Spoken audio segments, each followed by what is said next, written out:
Right. Good evening. We are joining you from the Guild Room at All Saints Episcopal Church. We are lucky enough to have a full house tonight in Lee Hall with a piano recital, so we're coming to you from the Guild Room instead. This is the fourth class on War and Peace, and tonight we're going to begin the first of, I believe, 2 or 3 classes on peacemaking. We've already talked about what it's like to make war in the Old Testament and in the New Testament, and talked about just war this past Sunday evening. And so tonight we're going to be beginning our conversation on peacemaking. So we've had the war, let's get to the peace. So we'll start as usual with our opening prayer, and I ask everybody to say this with me in unison. Almighty God, from whom all thoughts of truth and peace proceed, kindle in the hearts of all people the true love of peace.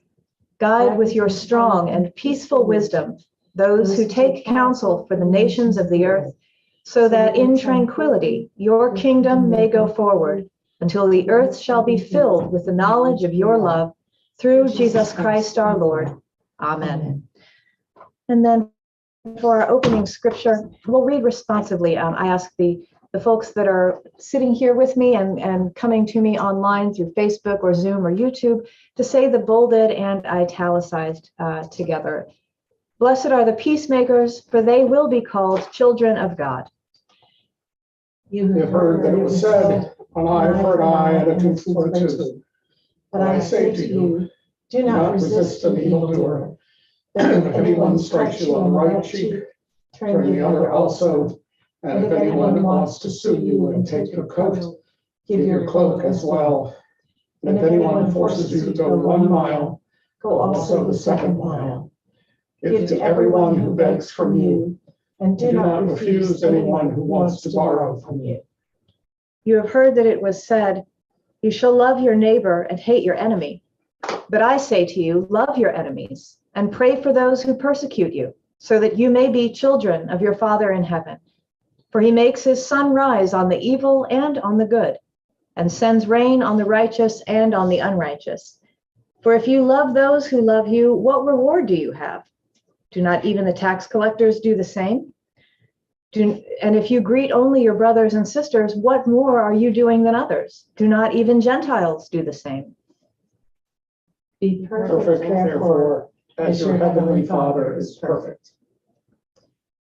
Okay, so this week we had readings by the author Glenn Stassen, and talking about a multitude of things. It was a very heavy set of readings from Glenn Stassen in our study guide, but I've tried to encapsulate it as best I can so that we can have an overview and then talk more deeply about it towards the end of our class. So talking about peacemaking, Glenn Stassen says, Jesus teaches us not to get stuck in vicious cycles of revenge and hatred toward enemies, but much more. He instructs us to do the things that make for peace. He teaches the peacemaking practices of going to make peace with the brother where there is anger, going the 2nd mile to make peace with the Roman soldier, loving our enemy, and praying for our persecutors, practicing the justice of investing our money in God's justice and righteousness rather than hoarding it all for ourselves, and acknowledging the log in our own eye rather than putting all the blame on the other.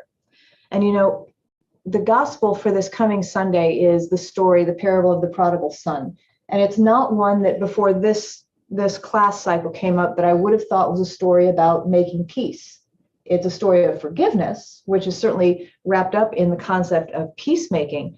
But after having gone through this and looked at the reading several times over as I prepare for our children's sermon, it occurs to me that the father, is averting further strife between the 2 brothers by welcoming that son home the way that he does, and by counseling the other brother, the one who stays home and does the right thing.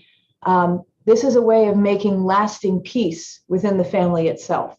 So this is something for us to think about. If we think about gospel parables and gospel events as Jesus consistently trying to make peace, not just avert war, but make peace, even with people with whom you're not in conflict yet. It makes for a much richer reading. So as you read your scriptures tonight and every day and for the rest of the week, be thinking of how Jesus is pointing us in the direction of peace, not just avoiding violence. So let's think about that too. So Stassen gives us 10 peacemaking practices in this, and then kind of gives us some examples, some real world examples of how these might have worked out for us. His 10 peacemaking practices. Number 1, support nonviolent direct action. And I'm sure we can all think of examples in American history where that's happened, probably within the past couple of years where that's happened. Take independent initiatives to reduce threat. Use cooperative conflict resolution. Acknowledge responsibility for conflict and injustice, and seek repentance and forgiveness. Advance democracy, human rights, and religious liberty. Foster just and sustainable economic development. Work with emerging cooperative forces in the international system. Strengthen the United Nations and international efforts for cooperation and human rights. Reduce offensive weapons and weapons trade. And finally, encourage grassroots peacemaking groups and voluntary associations. Stassen says, failed states in which something like anarchy reigns, such as Afghanistan, Angola, Burundi, Congo, Haiti, Liberia, Sierra Leone, Sudan, and Iraq, create havens for terrorist training, drug trading, and money gathering. The Washington Quarterly Reader on terrorism, called The Battle for Hearts and Minds, points out that military action is not sufficient. These states need rehabilitation and democracy building. A bipartisan consensus in Congress supports efforts at building democracies, which is a practice of just peacemaking. So he talks about some of those differences, and it's a little bit similar to our discussion on Sunday night, where they talk about policing versus military action. What does it look like when UN forces go into a troubled region, as opposed to when the American military goes into a troubled region? Unfortunately, the American military has gotten kind of a bad reputation of not helping to establish an independent democracy in the countries where they go, but kind of molding wherever they are, or trying to mold wherever they are, into an American system of democracy, which may not be right for the culture in which they've inserted themselves. So we have to be very careful when we're talking about things like rehabilitation and democracy building. Are we doing those things in ways that are suitable for the groups that are already living there? Or are we doing them in ways so that they try and mirror Western culture, which is not always the right answer? Stassen goes on to say, rebuilding should be led by civilians trained in rehabilitation of civic society, not only military security. So he's talking about engineers and civil employees, not military and not necessarily political, but civilians who are experienced in building up these infrastructures and democracy supporting things. So trained in rehabilitation of civic society, not only military security, and managed by the United Nations with strong American support. The UN, and we just talked about this, is not accused of empire building and colonialism as the US military is. Democracy building requires strengthening the rule of law and respect for human rights, developing genuine political processes, fostering the development of civic society, promoting accountable public institutions, and developing governmental capacity to deliver basic public goods. Karen von Hippel, in her especially insightful study of Haiti, Bosnia, Kosovo, and East Timor, writes what just peacemaking theory affirms. The promotion of democracy is based on the assumption that democracies rarely go to war with each other, and therefore an increase in the number of democratic states would imply a more peaceful and secure world. So the steps above that we just talked about go back to that list of 10 peacemaking practices. Number 5 being advancing democracy and human rights, and then number 6 being fostering just and sustainable economic development.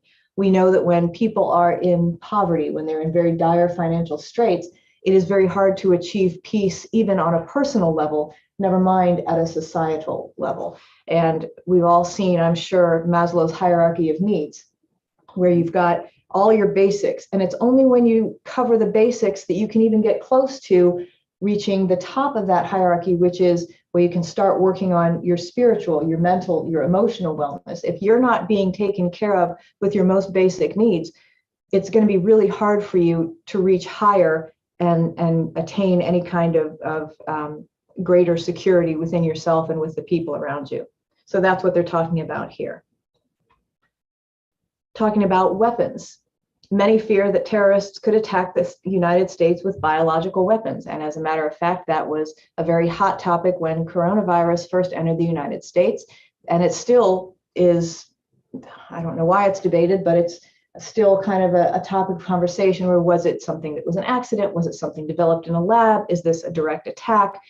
It's something that's always on our minds. And as Stassen says, a biological weapons treaty that makes these weapons illegal has been signed by almost every nation. Though its verification procedures are not yet in place, the negotiations to develop them since 1995 have produced widespread international agreement. So these are two more of those peacemaking practices. Work with emerging cooperative forces in the international system, that's number 7, and strengthen the United Nations and international efforts for cooperation and human rights, that's number 8. And to urge support and implementation of such treaties. The practice to reduce offensive weapons and weapons trade, that's number 9, also applies to biological weapons. Now, granted, there's a level of accountability here. It's very easy to say that you have seen people sign off on a treaty. Are they living into it? That's what he's talking about when he's talking about verification procedures. At some point, you have to reach a level of trust and move forward in that trust with the other nations with whom you're working. So then he goes on to talk about terrorism in particular and how that has become a widespread problem and still is, and how country conflict can lead directly to the spread of terrorism in the rest of the world. He says Israel's occupation of Palestine and assassinations of terrorist leaders with U.S. support may be the greatest source of anger and prod to terrorist recruitment among Arabs and Muslims in the Middle East. The just peacemaking ethic calls on all nations involved to practice and support, again, cooperative conflict resolution. That's practice number 3. And we know that, for decades since the state of Israel was established and this conflict started building and hasn't really, it ebbs and flows, but it never really goes away. We know that the United States has been involved in multiple peace talks between Israeli and Palestinian leaders. But nothing has ever really been resolved. When he's talking about the conflict resolutions that have happened in the past, and there have been 3 of them as of this writing, he says all 3 reached basically the same solution. There should be 2 states, Israel and Palestine, with their 1967 borders to permit some Israeli settlements in the West Bank and compensate Palestine with land in present-day Israel.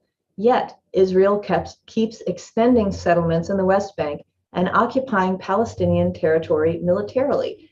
Ariel Sharon calls this occupation and admits that it causes great hostility among Palestinians. And Hamas and Islamic Jihad keep fomenting suicide killings of Israeli civilians, violating the just war rule against targeting non-combatants and violating Muslim teachings against suicide and wrongful killing. I emphasize that. I wanted to make sure that we knew Christianity is not the only religion that forbids the taking of life in that way. The Muslim religion does as well, but we know that there are plenty of people across all religions and no religions that don't abide by that. But I wanted to really emphasize that for us. Stassen goes on to say, occupation of homeland by foreign forces is what causes suicide terrorism. Of the 16 suicide terrorist campaigns worldwide, from Lebanon to Sri Lanka, Palestine, Turkey, Chechnya, Saudi Arabia, and Kashmir, all have focused on liberating a homeland from foreign occupation. So I want us to think about that. And I will tell you a brief story of the first time that I visited Israel. The first night that we were there, the whole time we were there, we stayed in Bethlehem in Palestine, which is the Palestinian part, or you can call it East Jerusalem. But we had taken a taxi from Tel Aviv, which is in Israel, through the checkpoint and the wall into Bethlehem, which is Palestine. And it was not late at night, but it felt very late at night because of the plane ride and the strangeness of the situation. And the hotel was very nice and they had food ready for us. And my traveling companions and I went to go get a bite to eat before we tried to get some sleep. And one of the waiters was extraordinarily fluent in English. He had been to school and had quit school to work to help support his family. He was probably about 17 or 18. And as we were sitting down to eat and I was about to take a bite of really nice fluffy pita bread and fresh hummus, he said, "Are you American?" And I said, "Yes." And he said, "Why do your people help Israelis to kill my people?" And I was disoriented. I was hungry. I was not expecting that question first thing off the bat. And I said, I don't know, because I don't.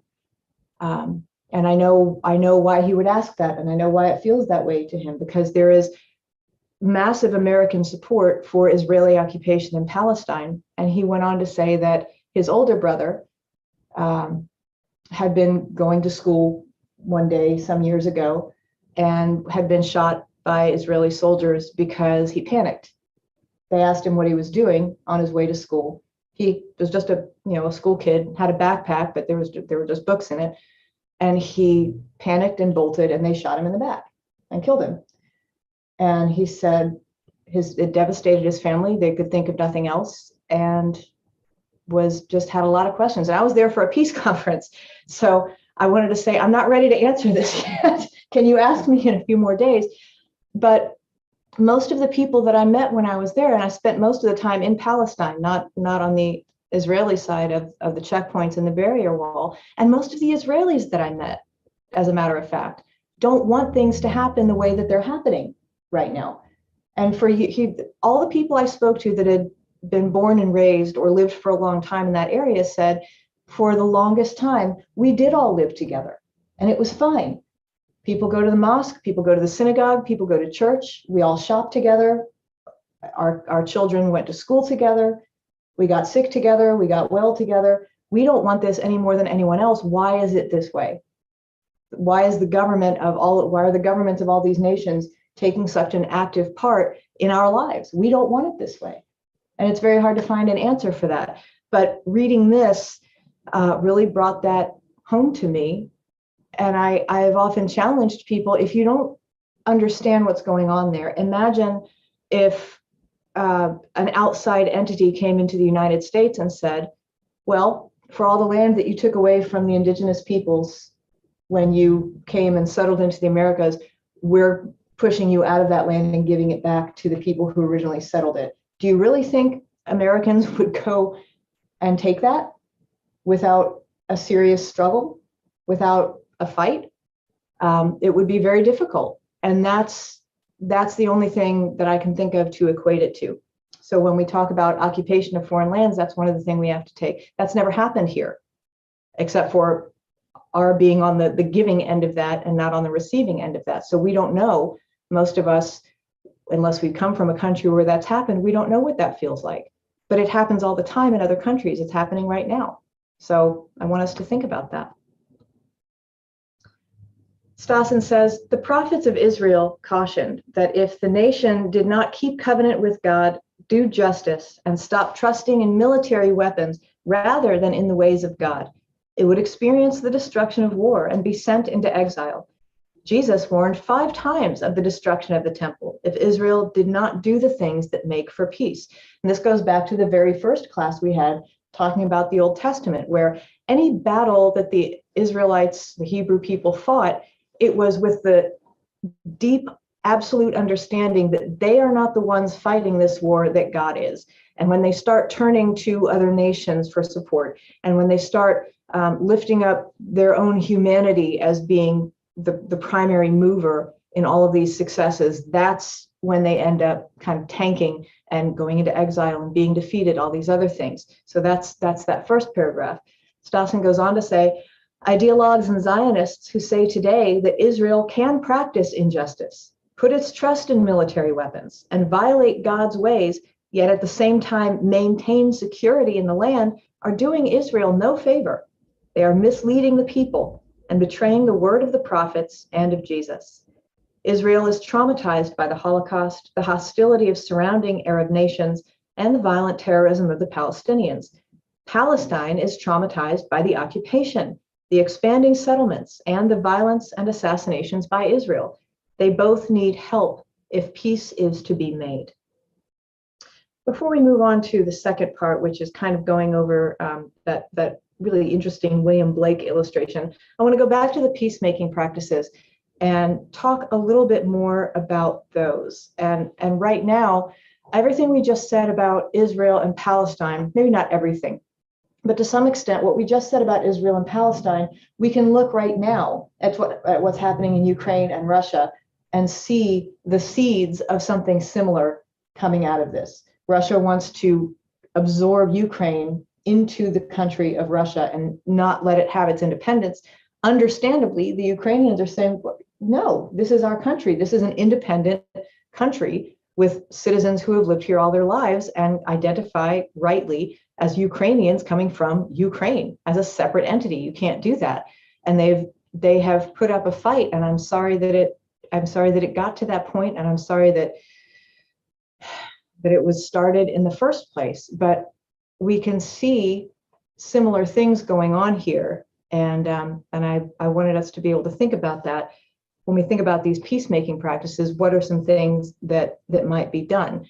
The other thing I wanted to talk to you about were after the fact reconciliation ministries and organizations that inspire the growth of peace, because you don't always have peace just because a military conflict has ended. I think we all know that. You can have grudges and things that are simmering for years and years long after any treaties have been signed. We all know that.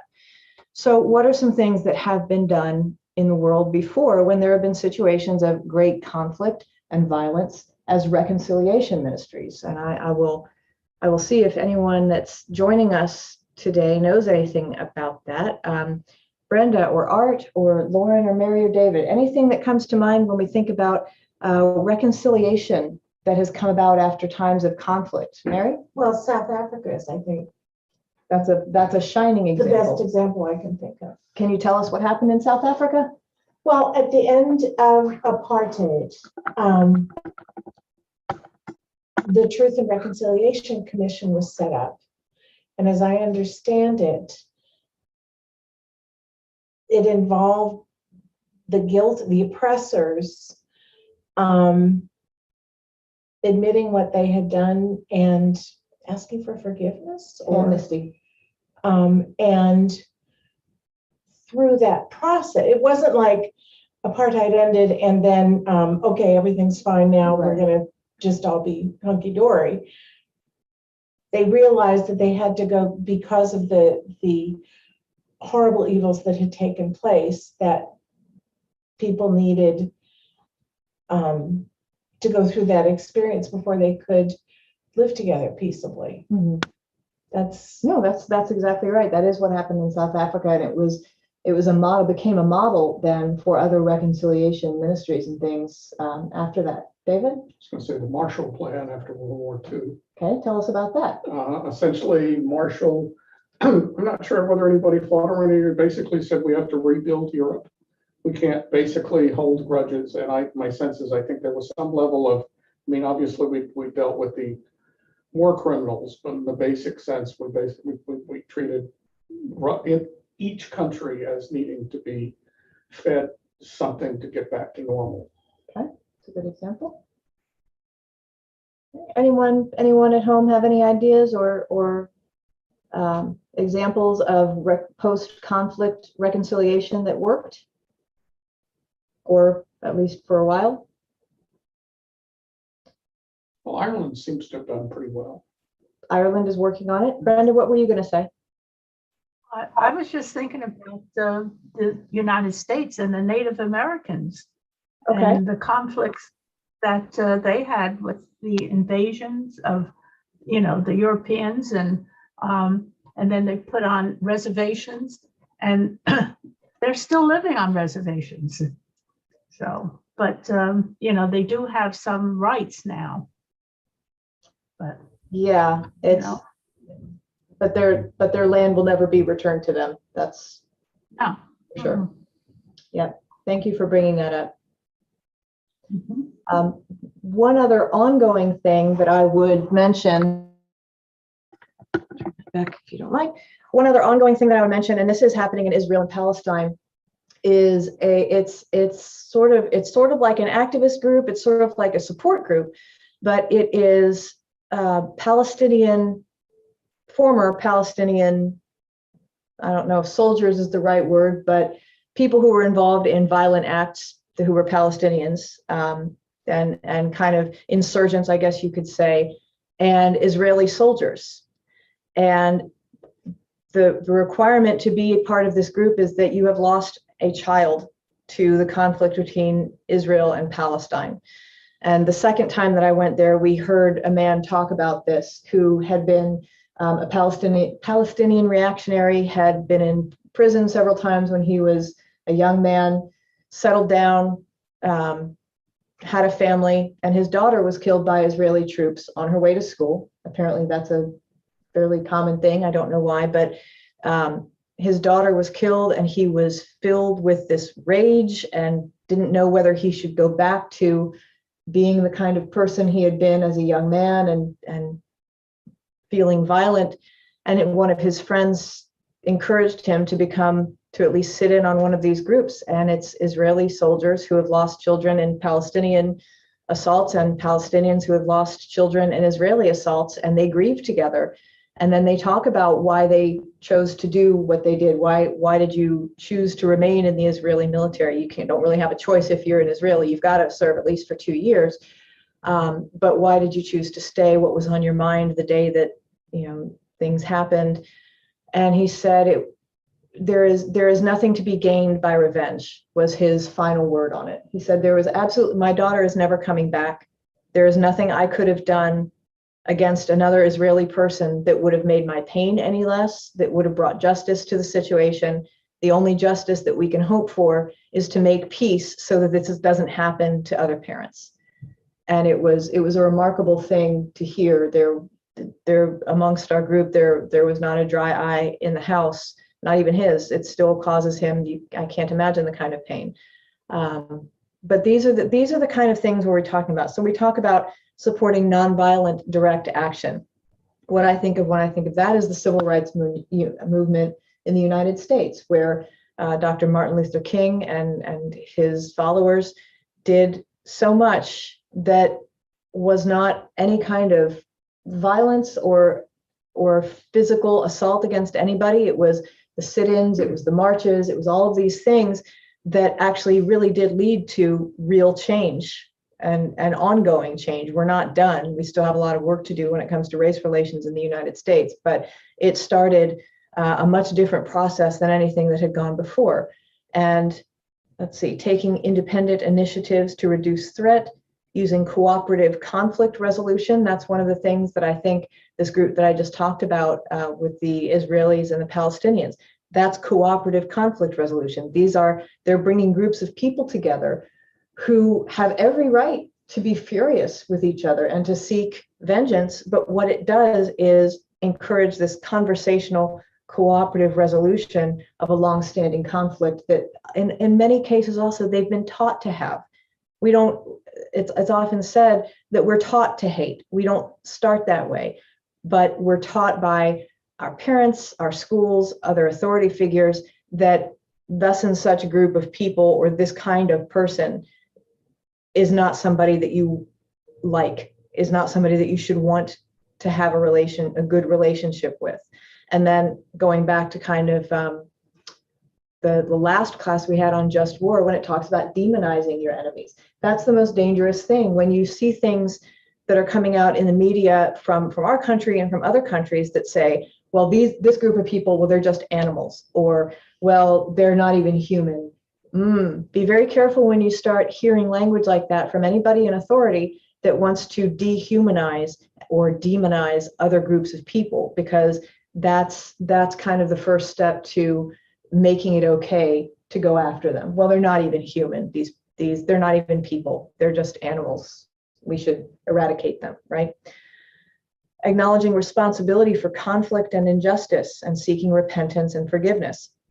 They have found that in prison systems, not United States prison systems, because we don't really have this system set up, but in prison systems that are rehabilitative and restorative more than punitive, they have far lower recidivism rates. That is to say, when you bring together criminals and the people whom they've affected, whether it's the parents of a child that's been murdered or a family that has been robbed or anything else, but when you bring together criminals and the people that they have hurt and encourage these conversations and then really work on how this person came to where they were in the prison system and how they came to seek a life of crime.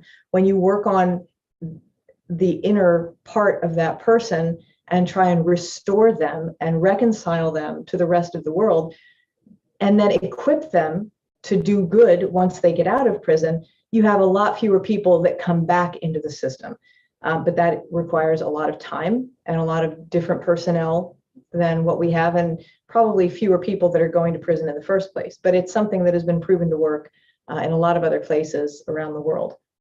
Advancing democracy, human rights, and religious liberty. Just and sustainable economic development. Working with emerging cooperative forces in the international system. Strengthening the United Nations and international efforts for cooperation and human rights.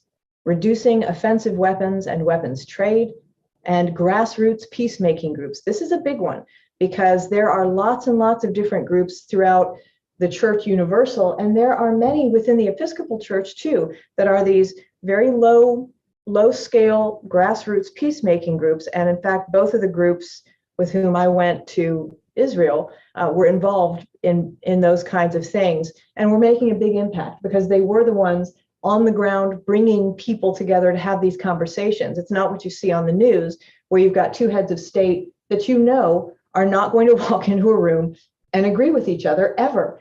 But it's people that are actually living there, living their lives and making those changes in the fabric of their own lives and in the communities around them that end up making the biggest difference. So let's move to this picture, Watercolor by William Blake, the title of which is Mercy and Truth Are Met Together, Righteousness and Peace Have Kissed Each Other.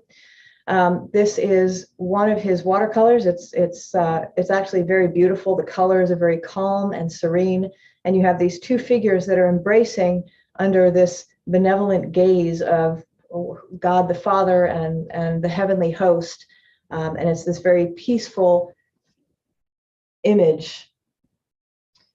And this Heidi Hornick, who is the author of several of the different pieces in our curriculum, I believe that she is an art historian who kind of weaves these themes into her studies. She says, true reconciliation always involves a delicate balance of peace with justice and mercy with truth. That's what we're just talking about, especially with the South African Commission on Reconciliation.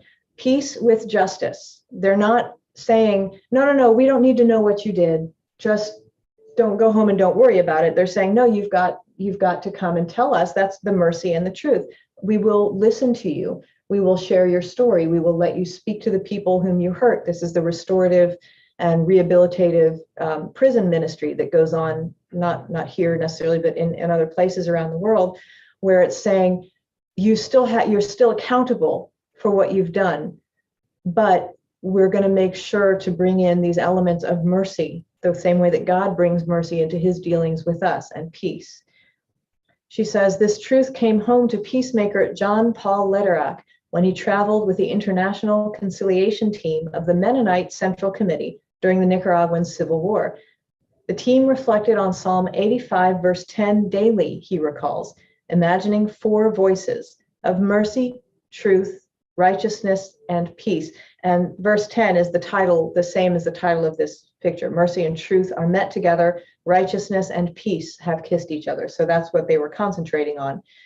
Coming before God with their varying perspectives on the tragic discord in Nicaragua. Lederach discovered that the verse, when understood this way, communicated to diplomats, rebel generals, and peasants alike. As an exercise in reconciliation, he invited individuals or small groups to identify with one of the voices, one of those voices of mercy, truth, righteousness, and peace, and to ask, what would this voice say in our situation of conflict? Truth, he reports, wanted to establish what really happened. Mercy desired to forgive and move forward. Justice called for a full accounting of wrongdoing. Peace was ready for healing to begin. So one of the questions that I wanted us to talk about was, imagine these four voices of mercy, truth, righteousness, and peace coming before God with their varying perspectives on the discord in Israel and Palestine. Now, Israel and Palestine was the example suggested by the study guide, but I would like to hear what we think about the conflict between Ukraine and Russia. If you could bring these different voices, either Israel and Palestine or Ukraine and Russia, and hear what this Lederach had to say about what these four voices wanted to happen. So if we're thinking about Israel and Palestine, if we're thinking about Ukraine and Russia, truth wants to establish what's really happening. Mercy wants to forgive and move forward. Justice wants a full accounting of wrongdoing. Peace is ready for healing to begin. Where do we see current conflicts through those four lenses?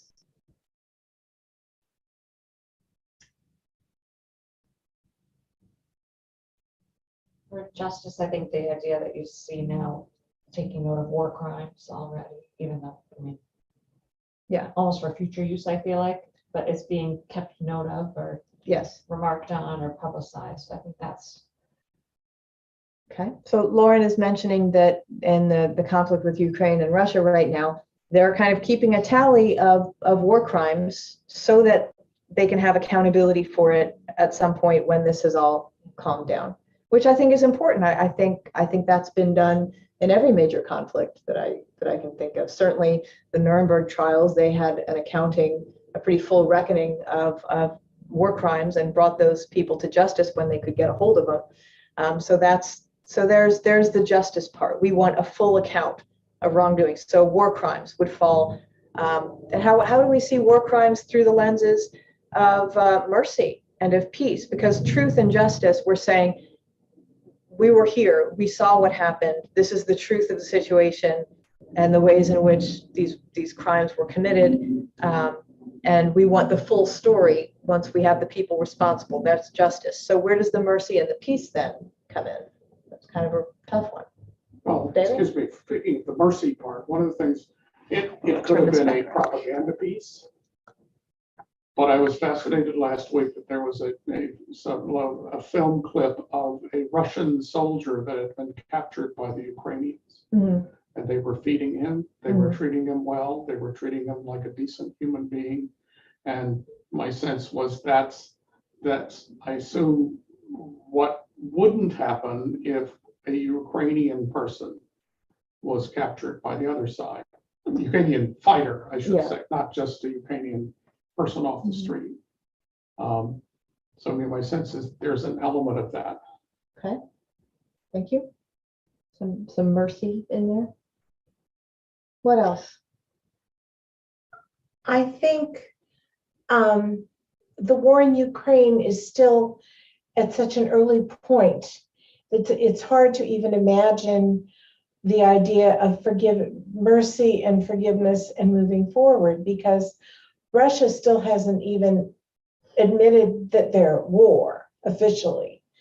And I think there's so many steps that need to be taken before, as you said, the truth has to come out and the full accounting has to be made before you can even think about mercy and forgiveness. It's just, you can't really let it go. It's still early days yet. I think ideally, I mean, look at World War II and look at, what happened, but we're friends with Japan, we're friends with Germany. And that we know that can happen. Yes. But if process has to happen first. Laura? I read a piece today where I think that mercy is now, like you're saying, because the conflict is too new. But a bordering town in Poland was taking in all hordes of Ukrainian refugees and keeping them in their gymnasiums and feeding them in their restaurants. And this was a city in Poland that had been hugely striked during World War II, and huge bloodshed had occurred. And they're like, well, we don't want to, we know what that feels like. We don't want to experience that. We don't want to promote that. So it was a combination of mercy and retribution, or feeling like they were making up for their countries. So these residents now didn't necessarily experience it, but we're trying to put forward the face of human kindness and goodness and I think that's where it is. It's around the conflict right now, because it can't be in it. I really like that phrase. Lauren says that in the midst of all this, before we've come to any real time of reckoning, the peace and the forgiveness and the mercy are coming from around the conflict, not maybe not yet in the middle of it, but in the fringes of it, where people are caring for each other. And I'm glad to see that. David, you look like you wanted to. Well, it's complicated. The fact is, Yes. one of the things that I became aware of more recently, like in the last couple of days, is that essentially, roughly 10 years ago, the Ukrainians had a rebellion and they threw out a Russian puppet leader. Mm-hmm. And in effect, what they're seeing now, they established themselves as a country, is that Russia is basically saying, we're going to negate all that. Right. We're taking you back. Right. And my sense is some of these enmities between countries go back.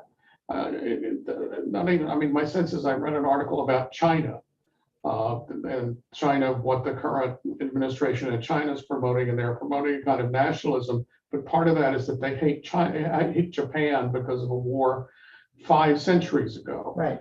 The Swedes and the Finns hate each other. Really? Yes, because of a war I that didn't started. think the Swedes and Finns hated anybody. I know, we all think of them as this very mellow Norse thing, but Sure. they had a series of wars starting in 15th or 16th century, My goodness. and they fought back and forth over borders, and now they supposedly, underneath it all, they still consider each other repugnant. Huh. Well, And my sense is you can't. I belonged to an Irish book group once, and the guy that was running it, we read a bunch of Irish books, and they were wonderful books. I remember really well. But he said one of the things, he'd been back to Ireland. He was from Ireland himself, and he said there are people in Ireland, they're if you want to call them clans, families that hold grudges from 4 or 5 centuries ago because somebody's cow wandered onto the other person's. And my sense is, that strikes me that all of this is kind of anti-Christian. This is my sense that you can't get over. We watched The Outlander, but we watched the thing about when he and the other guy went to all the distilleries and went around Ireland. But they talk about there were 2 clans that still they kind of smirk at each other, and they can shake hands and say, yes, we're okay. But the roots of their antagonism goes back to the 18th century. Sure. oh, well, I was going to say in the Irish thing reminded me, I had a little discussion on Facebook about somebody said, remember for St. Patty's Day, it's not Patty with the T, it's Patty with the D. And also the flag is not green, white, and orange. No, it's not orange, white, and green. It's green, white, and gold, and the green comes first. And I said, it's orange. You know, you're going to insult a lot of orange men who are, of course, the Irish Protestants. Right. And somebody else said, my mother, who's a McCann or something, Right. can't even bring herself to say the word orange. And I'm like, Wow. Polly. Well, then it becomes tradition. It's not a real antagonism antagonism anymore. It's It's a tradition. But that's hard, and it is anti-Christian, because Christ is asked, how many times should I forgive somebody that's done me wrong? How many times should I forgive my brother? And not 7 times 7, but 70 times 7. But it's hard for us to do that, especially when we know that if we live into what Christ is telling us to do, we might die. We talked about that the last class we had. You may be called to be a martyr. I guess that was the 2 classes ago. If you really live into what Jesus is asking you to do, you might not make it into a peaceful old age. Sorry, but that's how it is. Jesus did not make it to a peaceful old age because he didn't fight back in the way that people expected him to. And it's easy for us to praise him and to worship him and to sing those songs and to read those readings. But when it comes down to what's going to happen to us, it's a lot harder to live into that. And he knew all along that's where he was headed. But it's difficult for humans to do that. Anything from the folks at home about this? Suspiciously quiet at home. Okay. There was one other thing I wanted to say because we were all involved in this conversation and then I forgot what it was. I think it was something about the holding grudges and people that have long-standing beefs with each other, even though the conflict itself is long gone. I also think about Southerners, quite frankly, because I grew up in the South and there were some communities around Gainesville that were Confederate flag flying. You know, it's not the Civil War, it's the War of Northern Aggression, and they're not kidding. And we would have been perfectly happy if the Northerners had just stayed out of it and let us do what we want to do. The South shall rise again. People who are now almost 200 years outside of the Civil War and still can't let it go, still hate Yankees. And my mother, coming from Pennsylvania and marrying a native Floridian with parents, my grandparents, my father's parents were from Georgia and South Carolina and then Florida. They did not trust her because not only was she a Yankee, she was also Jewish. And she had taken their son and damned him to hell because of her Judaism, but also they didn't trust her because she was a Yankee. Did they know her? Did they know anything about people from north of the Mason-Dixon line? No, because they didn't want to. I don't think they ever really dealt with Yankees in their whole lives, but they never liked her and they never trusted her because she had taken their son into this, damnable way of life. If they'd ever found out he had converted to Judaism, I don't know what they would have done, but he never told them. Oh, how interesting. Yeah. I do have to say, it's sort of cut both ways. And I think it's still silly, but one of the things that used to really annoy me is that in the 80s and 90s, there were a series of television programs. And in the television programs, which were controlled primarily by people from the North, Southern people were basically treated as being mostly idiots. It was Dukes of Hazzard. I know, but my sense is we don't notice that there were great writers and poets and Sure. and great people. But my sense is that we reduced them to the common stereotypes. Right. No, that's true. And living in New Jersey now, when I talk to people that don't live in New Jersey, talk about stereotypes and long-standing misunderstandings, that's certainly one of them. Well, how can you like New Jersey? It's all just, and then they say whatever stereotype they think it is. So yeah, these are all things, even just looking at our own microculture here in Scotch Plains, Fanwood, Westfield, everything, even looking at Westfield and Plainfield, or Newark and Elizabeth, or urban areas as opposed to suburban areas. There are all of these misunderstandings and preconceived notions about who people are because they live a block away from you or a mile away from you. It's really quite something. And humans are basically tribal by nature. And one of the things that they've talked about when they talk about the encroachment of social media is the fact that we really are not meant to have huge social circles with whom we interact. We are meant to have social groups, and we max out. I forget what the exact figure is, but it's somewhere in the low hundreds. That's our max point. Now, though, because we have social media, because we have such widespread technology that puts us in touch with so many people, and because we are now privy to the thoughts and feelings and actions and opinions of thousands and thousands of people at any given time, we are overwhelmed.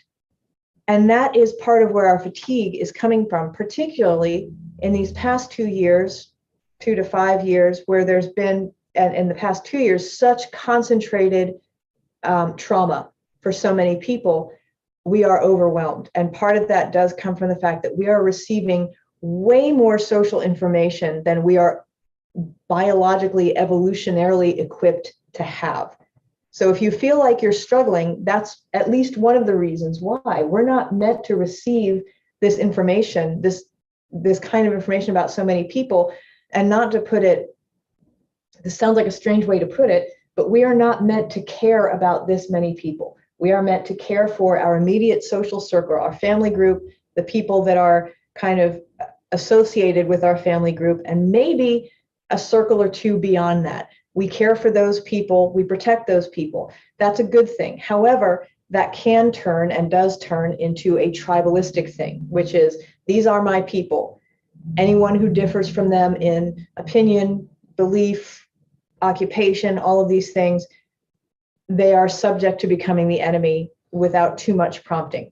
So it's really fascinating when you study what social media is doing to our brains. It's a little bit scary. It will make you want to not get Facebook or get rid of Facebook or not have it in the first place, right? Yes. But it is really fascinating to see how this is changing us in ways that nobody ever could have predicted, that we'd be in contact even lightly with so many people all at the same time. Yes, Lauren. I was going to say, and I'm just connecting what you said about dehumanizing. This doesn't relate to social media, but it goes back to almost when human beings love to identify. So like you're saying all those centuries ago, like I'm a O'Reilly and I hate the McAllisters. Like Right. It dehumanizes the person and you don't know anything about them. Right. Or sports teams, something like that. But I think some of it is human. It's a way of dehumanizing. So you don't have to think about the humanity of that person if you just identify them as a thing. Yeah. Or a type. What happens, I think, even within families. My Sure. sense is somebody marries into the family and everybody in the family decides, oh, he/she just doesn't fit with us. They're either they're too snooty or too intelligent, or they're just, he or she is an idiot. Why don't we and that goes on forever. Nobody ever basically says, hey, let's talk to this, let's learn to meet this, let's meet this person. Let's talk to them as a person. Yeah. It's a crazy thing. So what do we do as Christians, as disciples, to break that chain? We do this, we talk about it, we think about ways, and I know that this class is taking us far and wide into conflicts and to countries over which we have very little control beyond the power of prayer, which is very powerful. And I'm not discounting that. But what I do try and tell people is there are some Americans and some peacemakers who are on the ground in Ukraine, and they should be, and that's great. I can't do that, and most of you probably can't do that. What can you do where you are? Think about that. What are the things that you can do to encourage peacemaking where you are right now? And I always use the example of my driving, because I've told you a million times over and over how poor a Christian I can be when I'm in the car. But that's not the only place. There are little acts that I see all the time. People letting other people go in front of them at the grocery store. You're heading off conflict before it happens. You're establishing ways of generosity and peace and mercy before we even get to a place where conflict can happen. I see it happen when we have vestry meetings sometimes, and things come up that are that could create conflict and do create good discussion with opposing viewpoints. But we never, ever, ever let it get to a point where there's going to be a real problem, and somebody always pulls it back to let's listen to God. Let's have a prayer. Let's do something to break that tension and bring it back to a place of peace.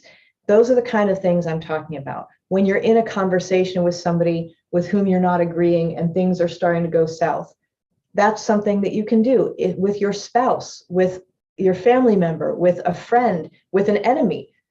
Either absent yourself from the conflict, or if you're comfortable doing that, bring God into the conflict with you as a mediator. It really does help. So these are the things that we can do where we are right now.